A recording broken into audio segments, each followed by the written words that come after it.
Fraserganj coastal থানার পক্ষ থেকে এলাকার সমস্ত গ্রামবাসী ও মৎস্যজীবীদের জানানো যায় যে বঙ্গোপসাগরে একটি গভীর নিম্নচাপ সৃষ্টি হয়েছে, যার কারণে আগামী 28/5/2025 তারিখ হইতে 30/5/2025 তারিখ পর্যন্ত উপকূলবর্তী এলাকায় প্রবল বৃষ্টি ও ঝোড়ো হাওয়া হওয়ার সম্ভাবনা রয়েছে।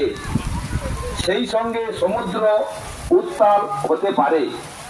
সেই কারণে সমস্ত এলাকাবাসীকে সতর্ক থাকার জন্য জানানো হচ্ছে।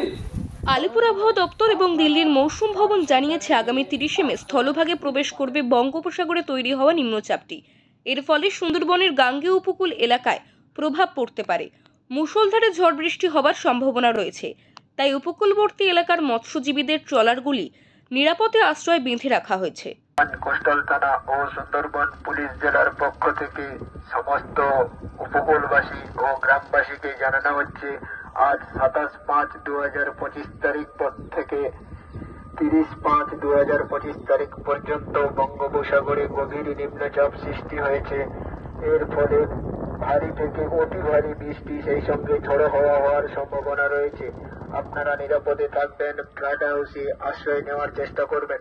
আমাদের কোনো নেই, এত মাইক প্রচার হয়েছে, আমাদেরকে আরো সতর্ক করে দিয়েছে আবহাওয়া দপ্তর উপর থেকে। আমরা টিভি চ্যানেলে বা রেডিওতে অনেক সময় আমরা অনেক খবরাখবর পাই। এই সতর্কতা করে দেওয়াতে আমাদের আরও অনেক জীবনের ঝুঁকি থেকে আমরা সম্পূর্ণভাবে পরিস্থিতি সামাল দিতে পারি এবং ভালোভাবে সান্ত্বনাভাবে থাকতে পারি এবং আমরা এই ডিসিশনের জন্য আমরা তাড়াতাড়ি কুলে চলে আসতে পারি। ধন্যবাদ জানাবেন প্রশাসনকে। হ্যাঁ, প্রশাসনকে ধন্যবাদ জানাবো। এছাড়াও প্রশাসনের পক্ষ থেকে গঙ্গাসাগর, নামখানা, কাকদ্বীপ, পাথর প্রতিমা, ক্যানিং, গোসাবা সহ সুন্দরবনের একাধিক এলাকায় সতর্কবার্তা জারি করা হয়েছে। স্থলপথে ও জলপথে নিরাপত্তার জন্য মাইকিং চলছে। বিশেষ করে ফ্রেজারগঞ্জ এবং গঙ্গাসাগরে প্রশাসনের পক্ষ থেকে মাইকিং প্রচার চালানো হচ্ছে।